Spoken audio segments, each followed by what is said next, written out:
Oh my gosh, this is just too exciting. Wow. This is really, really a wonderful discovery.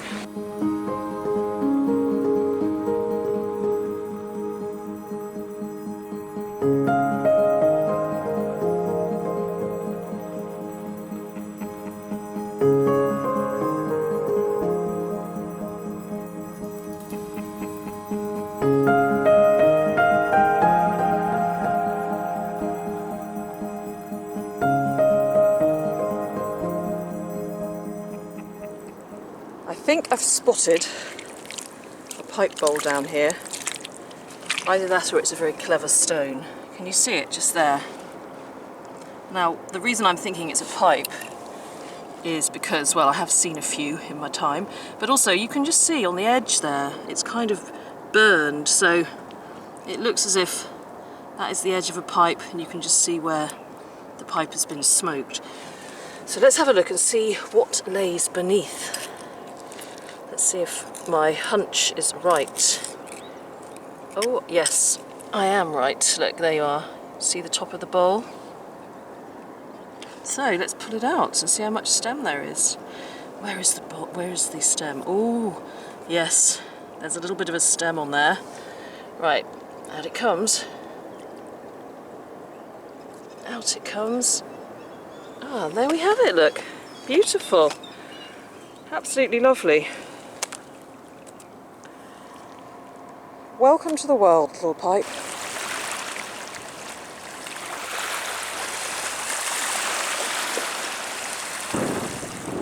Now, this is interesting.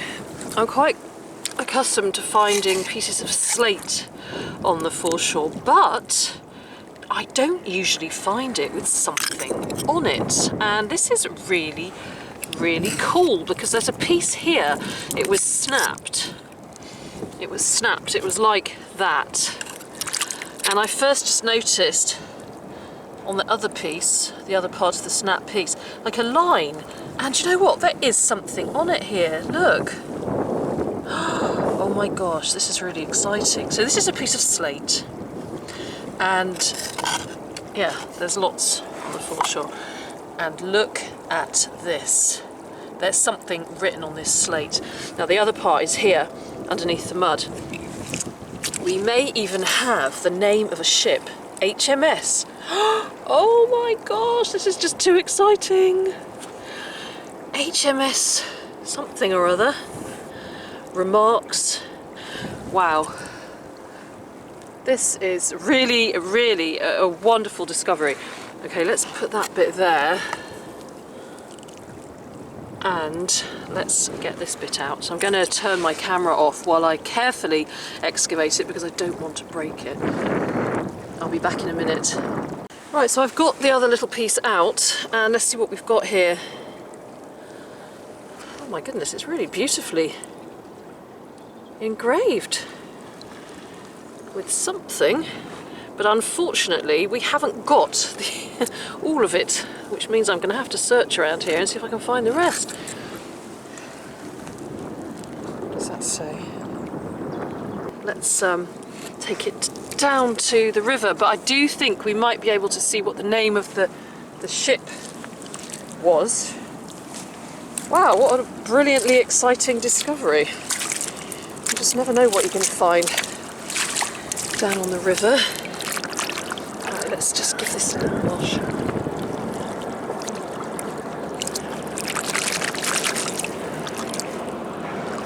Oh wow.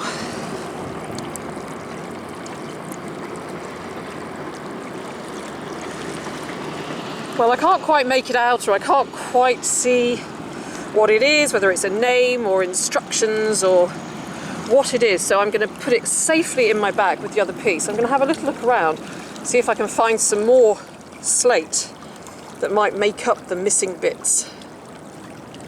Wish me luck. I can't wait to find out what this is. Absolutely can't wait. There's just something so lovely about finding things with something inscribed on them. I've just got the other piece as well. Let's see if we can see what the ship is.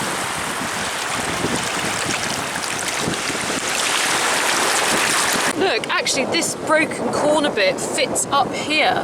So this completes this line. Sorry for the wind. So it's something like HKF course wind something or other. Remarks HMS Merlin? Oh, is it Merlin? Is it Merlin? Oh my gosh, you'll never guess. I've just found some more. Look. Look, look, look. And it's got numbers on. Just here. It's got some numbers. And there's another piece here. Look. 8, 9, 10, 11, 12. 4, 5, 6. My goodness, maybe I'm going to find the rest of it. Woo! This is amazing. Right, let me put that in my bag. Okay, let's see if we can find any more. We're looking for slate. We're looking for slate.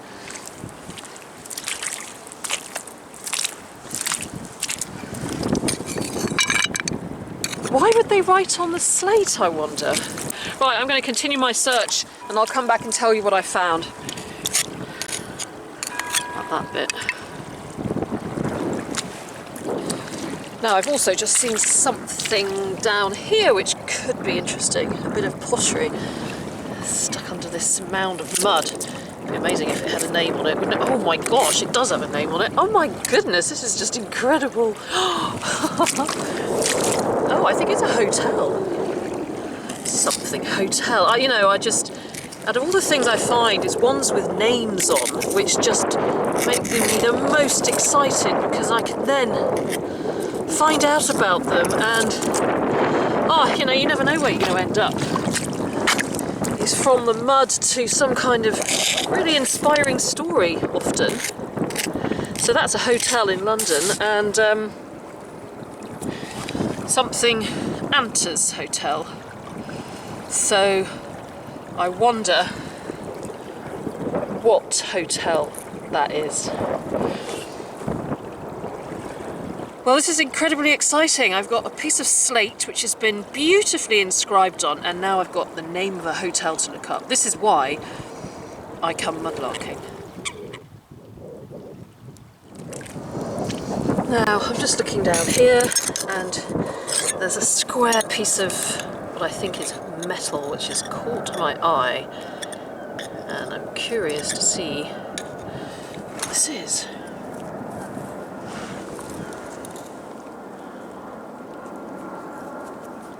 It's interesting, isn't it? My hands are quite cold, so I'm not able to do very much with it, like unfold it or anything. It could be absolutely nothing, but I'll pop it in my pouch and take a closer look at home.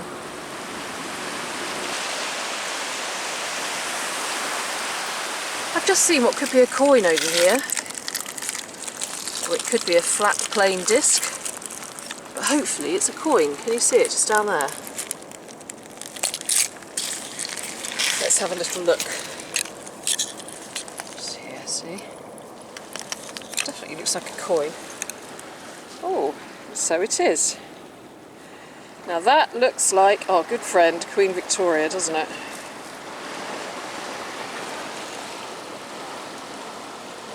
Possibly a sixpence. A silver sixpence.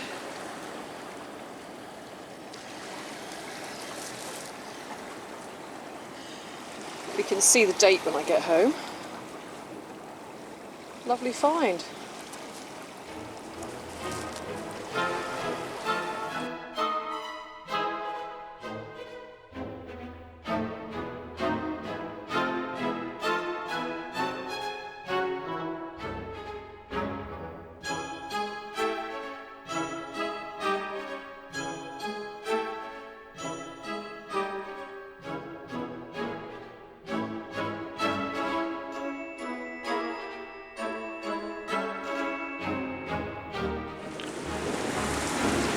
There's a little pipe stem down there. Let's see if there's anything on the end of it. Oh, there could be. be. Let's give it a tug. Yeah, there's definitely going to be a bowl on there. I wonder if it's a plain one or a decorated one. Oh, look, it's a nice fluted one. Isn't that lovely? Look at that.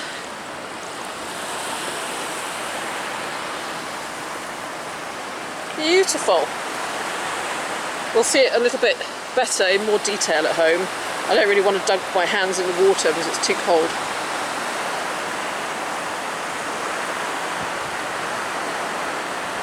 And I shall leave the mud in it just in case we find a dottle of tobacco in the bottom.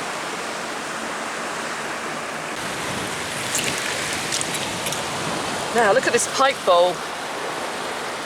I can recognise exactly what design that is because I've got a few of them at home. There is a galleon or a ship in full sail on that side, and on that side there's a fouled anchor.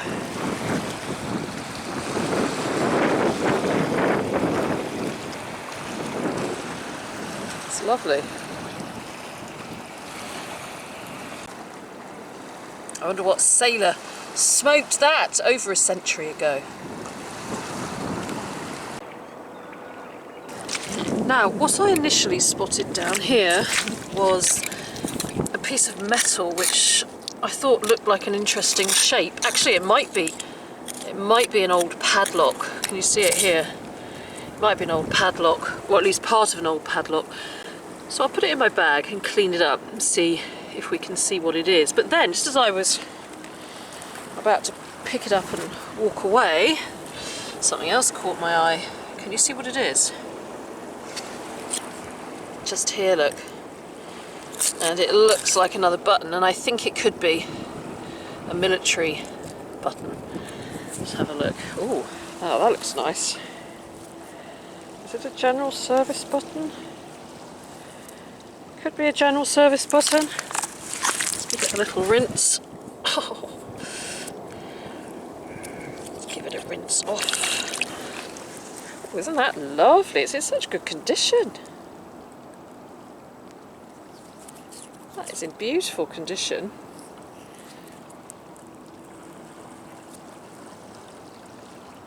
And I love the way that the mud has preserved it so well for so long. Beautiful. Now down here I've seen a lovely nail, or the end of a lovely copper nail poking out. It looks like the kind of nail that might have broad arrow on it. Look at that beautiful specimen of nail.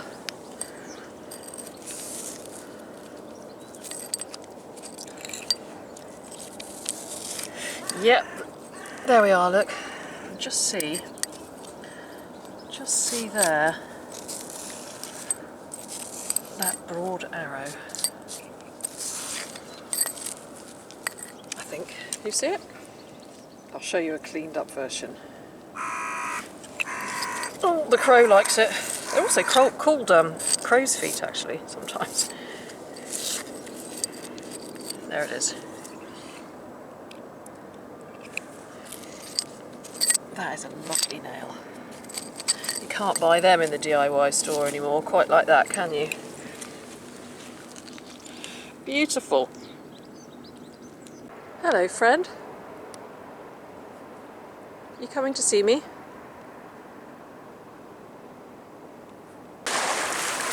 One of our favourite finds here, a little button. Let's have a look. See if there's anything on there. There is something, isn't there? I cannot read it. But there's definitely something, hopefully a maker or a tailor's, a shop that we can look up.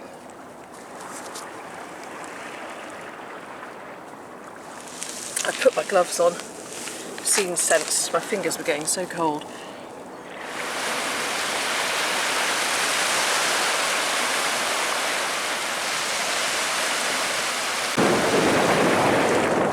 Ooh, let's have a last look at this before I go home and get out of the cold.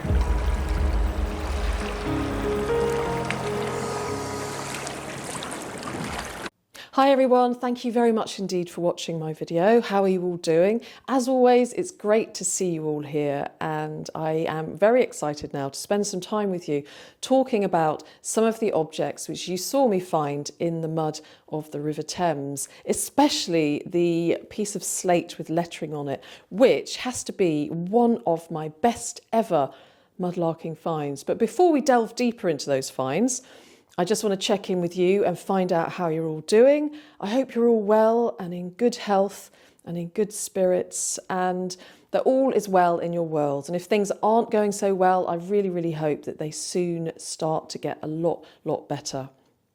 So this outing was just wonderful, apart from the terrible wind distortion, which you will probably have noticed. I'm sorry about that. I do have a lot better equipment now to deal with that wind, but I actually filmed that over 2 years ago now, and so you were really immersed with me there in the experience of the River Thames, wind and all the elements and everything. But I hope that it didn't spoil your enjoyment of the video too much. Certainly finding that slate was extremely exciting. As many of you know, if you watch my videos, I love finding objects with names on, and in this video, that outing, there are several objects with names on, and it just means that they just take on an extra dimension. They're not just an object. You can research them and find out more about the people, the events associated with them. And that is so exciting. And actually, what I want to do before I start talking about the slate is just read you a couple of passages from Ivor Noel Hume's book, Treasure in the Thames. Ivor Noel Hume was an archaeologist in the 50s, and he wrote Treasure in the Thames, either late 50s or early 60s. It's a brilliant book. If you have the opportunity to read it, I'd highly recommend it. And I love the way he writes. So there's a couple of passages I just want to read. The first one is, "The river's treasures are not confined to tangible objects, but also include memories of people and events." I love that. It really resonates with me. I've always thought of the Thames as a giant liquid storybook full of stories and memories, events. So that just really resonates with me. And then there's another passage here where he says, "If we are afraid to give way to our imagination, the river's treasures must inevitably remain dull and lifeless, for it is only in our minds that they can be transported from soulless museum cases back into their original settings." And that resonates with me too. It's so true.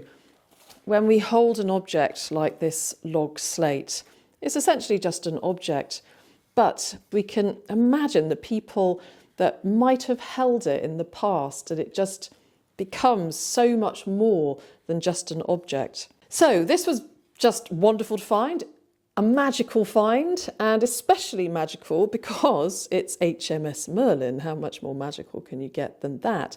So this is a log slate, and it would have been on the deck of HMS Merlin.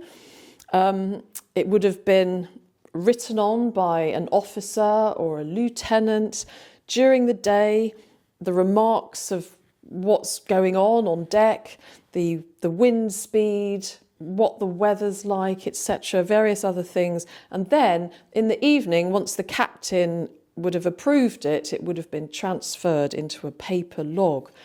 So which Merlin did it come from? Because when I started to look up HMS Merlin, there were in fact at least 10 Merlins, but we've managed to pinpoint it down to the Merlin, which was built in southeast London, in Rotherhithe actually, in 1757. And this is because the lettering certainly fits that time and the style of logbook as well.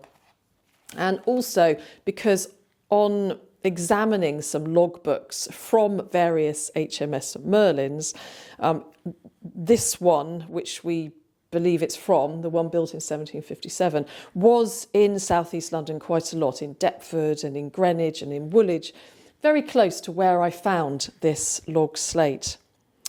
So the 1757 Merlin was a sloop of war with 16 guns, and it saw service during the American Revolutionary War, and it appears to have ended its service in 1777 when it was deliberately run aground. So what we're going to do now is just take a closer look at the log slate and find out a little bit more about it.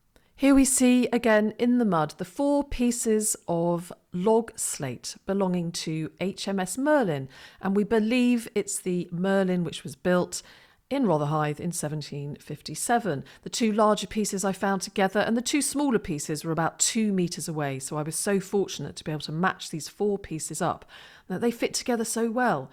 So this log slate would have been up on deck, probably embedded in wood, and on it, the midshipman, lieutenant or officer would have marked down the wind conditions, the weather conditions, speeds, the courses that the ship was taking, and any remarks of what was going on. And then in the evening, it would have been transferred to a paper log once approved by the captain. And then the log would have been wiped clean. So the slate would have been wiped clean, hence the saying, wiping the slate clean.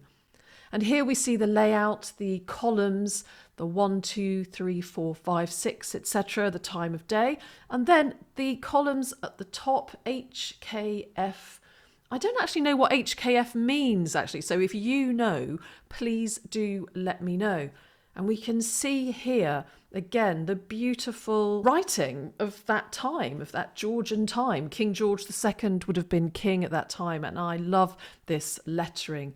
And we can see the PM there, so I wonder what happened to the AM part of the log slate. Here we see it all cleaned up, so again we can really see those columns and the fact that somebody's actually done that by hand. It's just so very, very special. It's like a little work of art. Now here is an example of an 1820 whaling ship logbook, and as you can see, the format is very similar.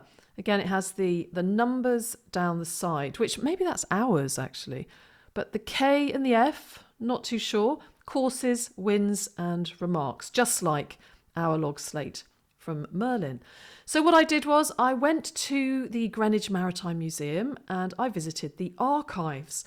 And there I was thrilled to find this old logbook and several other logbooks actually from HMS Merlin, the one which was built in 1757. Now just look at that front page and that flourishing, beautiful writing. Here's a slightly closer view of it. A journal of the proceedings on board His Majesty's frigate, Merlin. I just adore that writing. It makes me want to write like that myself.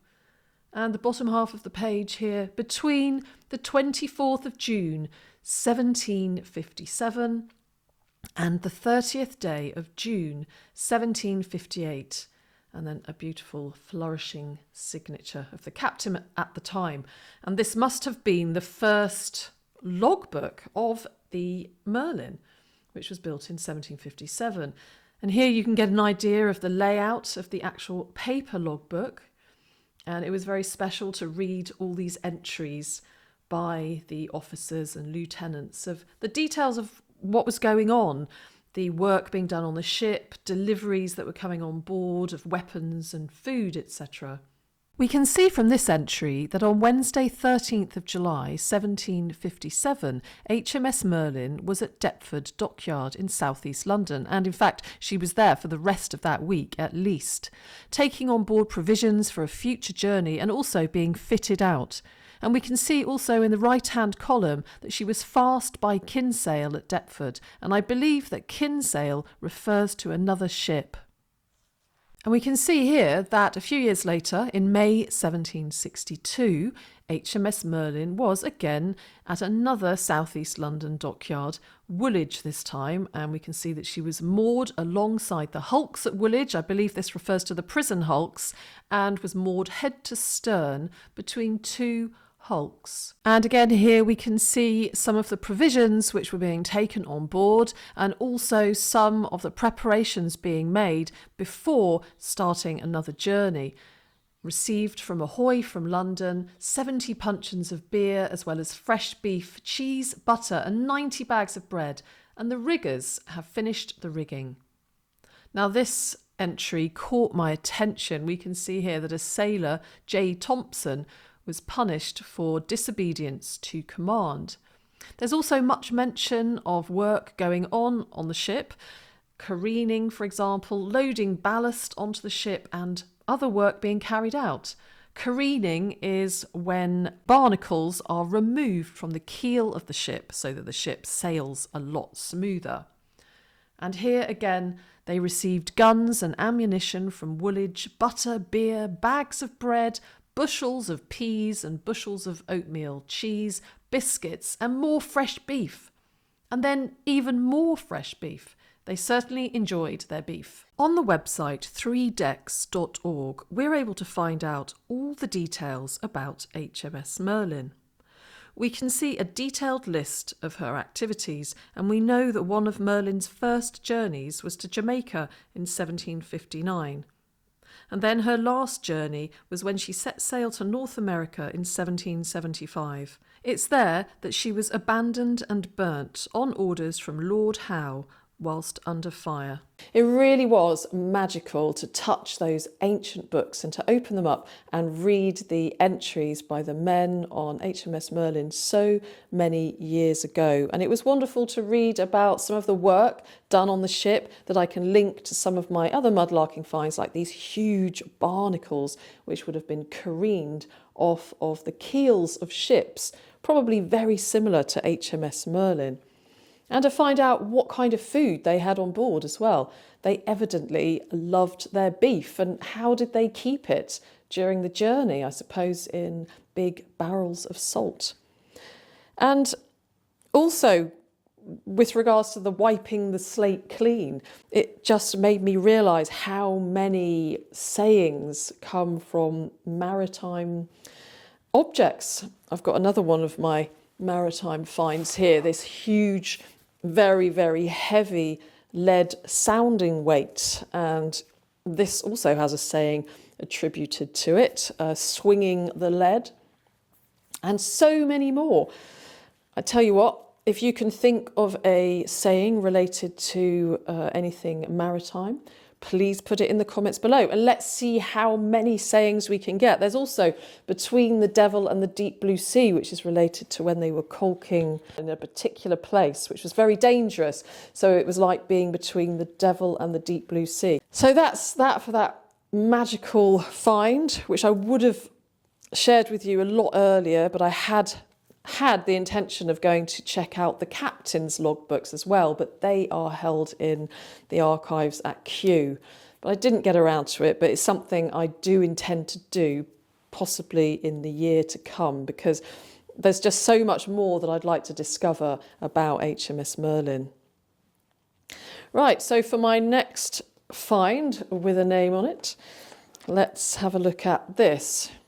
So the clue that we have here is that it is Anta's Hotel, London. It probably comes from Tranter's Hotel. And Tranter's Hotel, I'm going to read you a little bit about it, was located in Cripplegate in a Georgian building with 60 rooms before being destroyed by World War II bombs.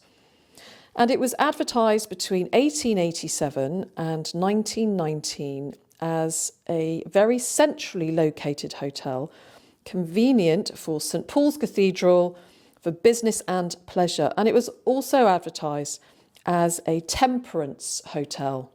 Now we also have here a little button. I always love finding buttons, and it's brilliant when they have a name on them, and this one does. The name on this button is F.T. Pruitt, and I did find a really nice article actually in the Tailor and Cutter in 1908, an article written by one of his friends when Mr. F.T. Pruitt sadly passed away. So we're going to take a look at that now. This is an article from the Tailor and Cutter magazine dated April the 16th, 1908. and it was written by Mr. John Williamson on the occasion of the death of his friend, Mr. F.T. Pruitt. And he says of Mr. F.T. Pruitt, Mr. Pruitt was held in high esteem by all his contemporaries. He was a shrewd businessman of sound, reliable judgment.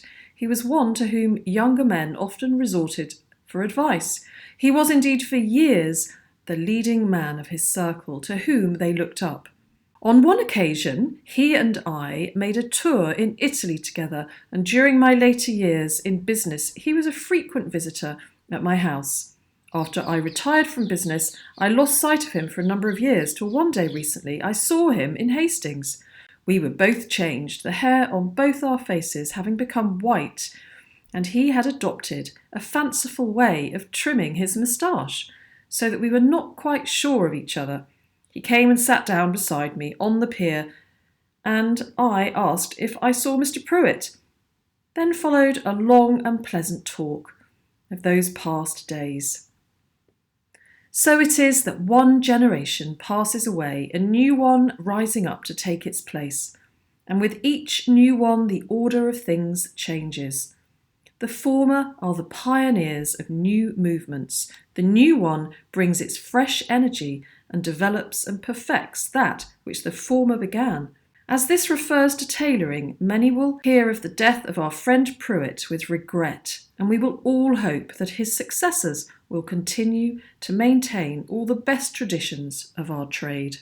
The last find I'm going to mention is this piece of metal here, which I did unfold, and it makes me smile to think that somebody over 100 years ago was just absent-mindedly folding up this piece of lead and then chucked it in the mud, and then years and years later I've come along and found it, and it was quite cool unfolding it to see what secrets it held. And actually what it does hold is another name, and this time it's W.T. Glover, and the W stands for Walter, and Walter Glover founded W.T. Glover & Co Limited in 1868, and they actually manufactured electric cables. And for any Man United fans out there, and I definitely know at least one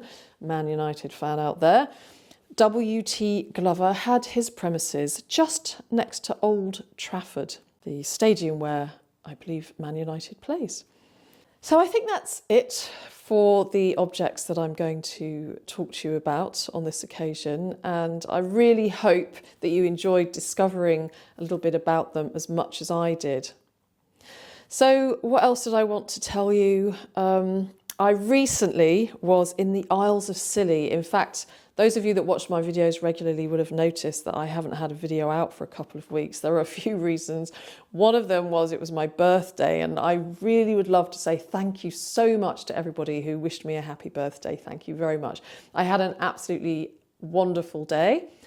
And the second reason is that I went on a spontaneous trip to the Isles of Scilly with Ellie of Miss Detectorist, who has a fantastic YouTube channel, so please do go and check her out. She's at Miss Detectorist, and she's a brilliant storyteller. She finds some absolutely fabulous objects. And anyway, we spent a few days in the Isles of Scilly. She is also a fantastic artist, and so she was artist in residence on Tresco on the Isles of Scilly, and I went over there a few days after she did, and we spent a few days going around the island and discovering stories about shipwrecks, because there are so many shipwrecks that took place around the Isles of Scilly. And also I took over there with me a very old sketchbook which I bought in a flea market for £1, full of watercolour paintings that were done by a lady back in 1918 of various places on the Isles of Scilly. So I wanted to go back and try and find some of these places, and it was brilliant. Ellie took me around and we discovered some of the places that this lady painted, again over 100 years ago. So it was a brilliant trip. So that's what I've been up to. And now I'm back here and I'm looking forward to sharing lots of content with you. I have so many videos to share with you. I've got videos from Chicago, videos from Holland, and of course, plenty of videos from the River Thames. So I think that's about it from me for now. And what I would really like to say, as always, is thank you very much indeed for watching my video, for watching all my videos, for your support, for your encouragement, for your comments, and to those of you who have donated to my Ko-fi account and my super thanks, thank you very much indeed. I appreciate each and every one of you, and I'm really looking forward to seeing you again very, very soon for another fabulous adventure. And in the meantime, please take care, sending you loads of love. Look after yourself, look after your friends. Take care. Bye-bye.